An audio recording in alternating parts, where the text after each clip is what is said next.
Hey guys, welcome back to the channel. In today's video, I'm going to show you how to send messages on YouTube using the new in-app messaging feature so you can share videos, shorts, or live streams directly with friends and chat without leaving the platform.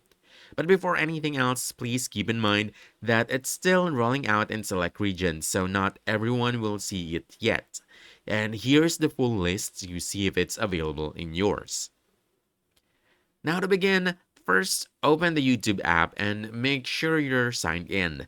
This is important because the messaging feature only works if you're logged into your account. Next, go ahead and find the video, short, or live stream you want to share. Once it's open, you want to tap the share button below the video. If your account has access to messaging, you will see the option called share to chat.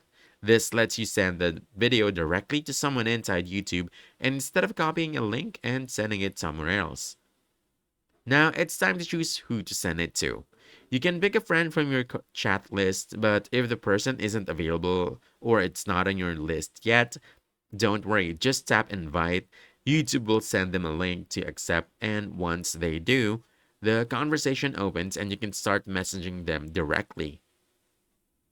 After that, just simply type your message in the chat box and tap send.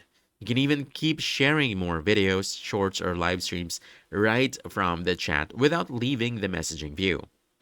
Finally, all your conversations are stored in the messages section, which you can access through the notification bell.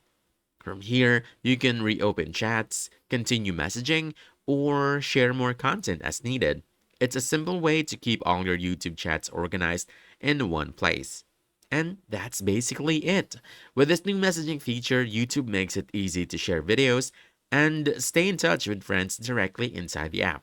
So if you found this helpful, don't forget to hit that like button, subscribe for more quick guides, and I'll see you in the next one. Thanks!